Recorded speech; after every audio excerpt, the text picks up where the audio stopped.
Well, hi all. Okay, this is the next in the 365 100 books I've got to read stack. It does start to look it's going down a little bit, but not as much, But I've been good. I managed to resist buying books, which for me is a nightmare. Every time I think about buying a book, I think of a stack. I think, no, subtraction, not addition. Okay, that's the thing to think about. Subtraction. Okay, so subtraction here. Right, this is the Lonely Hearts Travel Club, Destination Chile, one of my to-do list countries.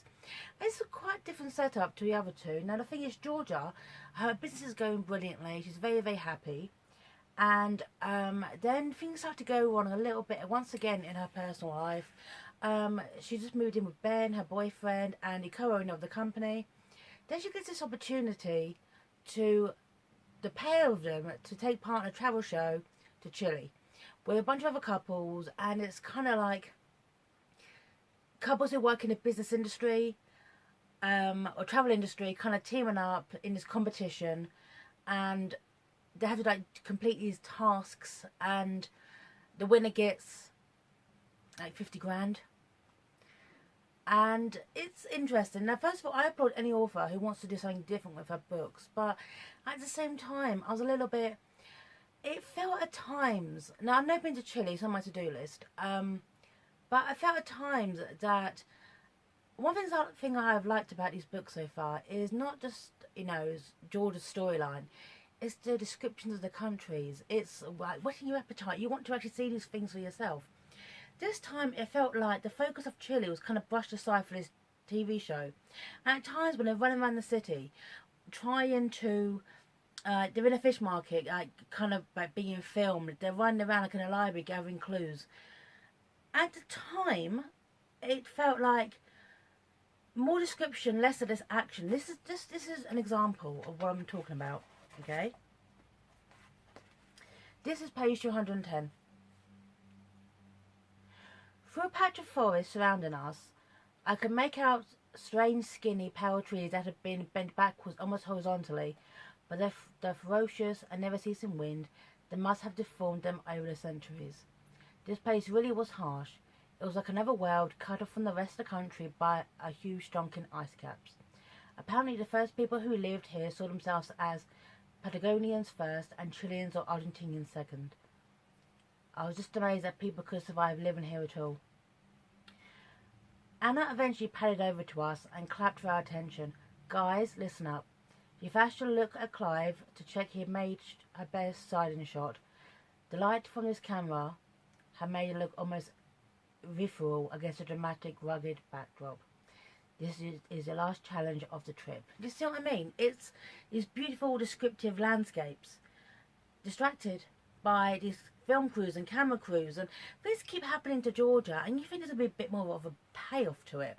Like her luggage gets mixed up, more of a payoff to it. It was resolved way too quickly. The other couples within the group, I didn't like any of them. Unlike the second one where, obviously because they're all fighting for the same prize, it was just kind of, I guess, obnoxious at times. And I was kind of torn because this is the kind of book where you're supposed maybe to like the other contestants, but I didn't like any of them. I didn't like any of them. And therein lies the thing. I just couldn't connect with this book. I tried my hardest, but one thing I've noticed, because the next one in the book is Australia, it's going for the most distant and exotic locations: Thailand, India, Chile, now Australia. I would like to see one set in Europe. I would. It sounds really, really. I don't know if you're also going to see this. I would actually want my one set in Europe.